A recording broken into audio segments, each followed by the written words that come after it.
Hey everyone, I'm Beck, founder of Different Minds Hub. I'm also a mum of two neurodiverse children, and I'm neurodiverse myself. And over the past few years, I've had so many parents ask me the same questions. How do you homeschool? How do I get started? What does registration involve? Obviously state to state, country to country. I'm not a teacher, can I really do this? Where do I even start? I used to ask all the same questions really.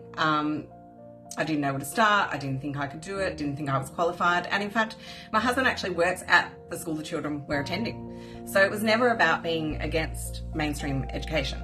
We genuinely want it to work. But like many families, we eventually realised that mainstream school was just never going to suit the kids. It was exhausting for them and exhausting for me.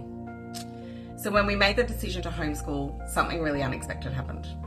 Parents started calling me, they started wanting to know how, they wanted to know which program I was using, and I was like, what program? There doesn't have to be one program. How are we doing it? Where could they get started?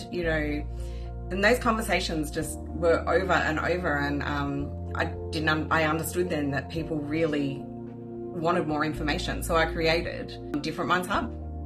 And today I'm here to tell our homeschool story. One of the biggest things I learned is just how different neurodiversity can look, even within the same family. Both my children have autism. Both also have ADHD, but they present completely differently. One of my children has predominantly hyperactive, impulsive ADHD, and is incredibly bright. Sometimes I joke that it's like living with our own personal encyclopedia. If he discovers something he's interested in, he'll happily tell you every fact you want to know, and probably another 100 you didn't even ask for. My other child predominantly has inattentive ADHD and also has learning differences, including dyslexia, dyscalculia, anxiety, and rejection sensitivity, have also been part of our journey, which can make learning even more challenging. Watching the two of them taught me something really important. There isn't one way that autism looks. There isn't one way that ADHD looks. And there certainly isn't one way that children learn. Schools work incredibly hard to support children with different learning needs, and as I have so much respect for teachers trying to do that for every entire classroom. But I also realise that if a child is overwhelmed by noise, sensory input, or anxiety, learning becomes incredibly difficult. So for our family, before learning could happen, we first had to create an environment where our children actually felt calm enough to learn. So what homeschool really looks like. One of the biggest things I've learned is that there isn't one right way to homeschool. And I really want to get that across in this channel. Even though I'm building different minds, I am a huge advocate for using different platforms. You don't need to adhere to one platform, one curriculum. In fact, I think the greatest strengths of homeschooling is being able to take the best ideas from lots of different places and then create something that works for you and your family. For example, my son was attending a wonderful outdoor learning program called Eco Explorers, and he learnt about nature, Australian wildlife, Indigenous perspectives, history, caring for the environment. And then at the same time, we brought in a maths tutor for him on a different day for some extra support. He doesn't really need it, but my daughter. We borrowed books from the library. We used different resources. We learnt through everyday life. And that's the beautiful thing about homeschooling. It doesn't have to be, it doesn't have to fit in one box. You can build a learning journey that's completely unique to your child. And I think that's really empowering for families because it takes away pressure of trying to be perfect, trying to find the perfect curriculum. There probably isn't one.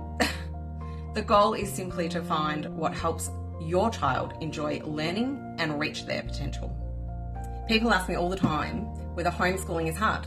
And honestly, before we homeschooled, our family was exhausted. It wasn't just school. It was everything that came with it. The phone calls, the meetings, the attendance conversations, trying to explain why my children were struggling, trying to get them to school when they were already overwhelmed. Then after school, expecting tired children to get through occupational therapy, speech therapy, psychology appointments, dyslexia support, maths tutoring, and somehow still have enough left in the tank to just be kids. And at the same time, I was trying to return to work.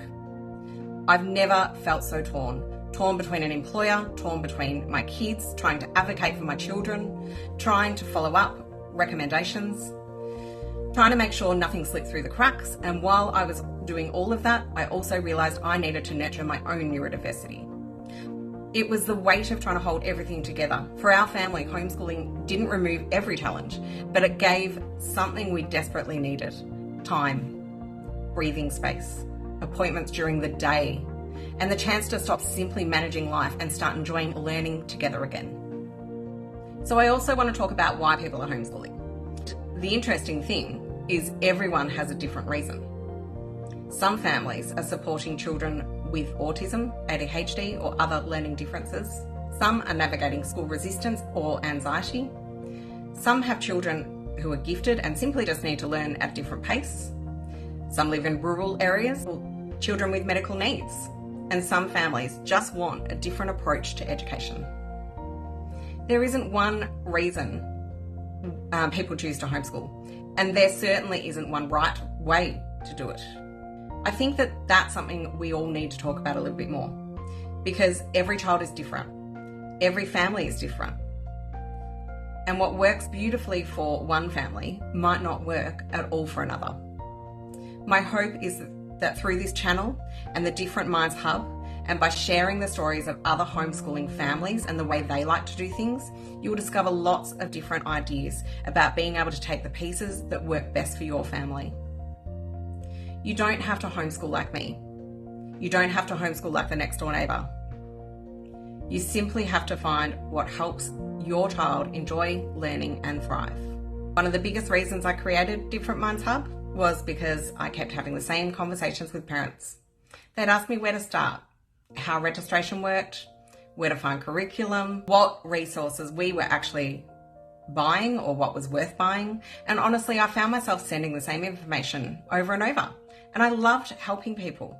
So I thought, why not build one place where families can find practical resources, planning tools, and support? Different Minds Hub is growing every week. At the moment, you'll find things like registration guides, printable resources, book recommendations, and practical homeschooling tools. Over time, my goal is to build a complete homeschool platform with curriculum, learning resources, sensory ideas, and support for families learning in different ways. One thing that's really important to me, I do not believe you have to use one platform for everything. Take ideas from Different Minds Hub, take ideas from other families, borrow books from the library, join community programs, get tutors if you like, build a homeschool that fits your child, because there isn't one perfect curriculum. There isn't one perfect homeschool. There's just the one that's right for your family. So one of the things I'm most probably excited about is hearing from other families. I'm going to be creating a podcast attached to Inside Different Minds, and over the upcoming months and weeks, I'd love to share lots of different homeschool journeys on this channel, because I honestly believe we learn so much from each other. Every family has found things that work. Every family has made mistakes. Every family has discovered little tips or routines that have made life just a little bit easier.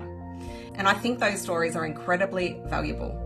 So when you're a homeschooling parent and you'd like to share your family's journey, I genuinely love to hear from you. You don't need to be an expert. You don't need to have the perfect homeschool. You just need to be willing to share what's worked and what's not working for your family, because your experience might be exactly what another parent needs to hear. One of my hopes is that this channel becomes a place where families don't feel judged. Instead, they feel safe and supported, where we can learn from each other, celebrate what's working, and remind ourselves that there just isn't one way to help our children succeed. Because at the end of the day, we're all here for the same reason. We just want our children to be happy, to enjoy learning, and to reach their potential. So before we finish, I just wanted to touch on one of these questions I get asked the most: registration. If you're in Australia, every state and territory has slightly different registration requirements. Some ask for learning plans, Some ask for annual reports. Some have review processes. And it can feel a little bit overwhelming when you first look into homeschooling. That's one of the reasons I've created an Australian homeschool registration guide. So you can find that on the homepage of Different Minds Hub. It gives you a simple overview of what each state requires, so you've got a starting point. If you're watching from another country, don't worry. While the registration information is Australian, almost all of the planning ideas, learning resources and practical support on there and that will be rolled out weekly can be used by any family or anywhere around the world. My goal is to make homeschool feel a little bit less overwhelming and help everyone on their journey. So if today's video has helped answer a few questions, I'd love you to subscribe, please. Make sure you hit the subscribe button because we've got so much more to cover. In the next video, we're going to be talking about school resistance, what that actually looks like, why it's often misunderstood, and why it's much more than a child simply not wanting to go to school. We'll also be talking about neurodiversity, stimming, learning differences like dyslexia and dyscalculia. I love to talk about nutrition and how that affects learning, obviously in the upcoming videos, podcast style, interviewing some other families. And if there's a topic that you'd love me to cover or a question you'd like answered, leave it in the comments below. I read every single comment and many of my future videos will be coming directly from your questions. Thanks so much for being here and I'll see you in the next video.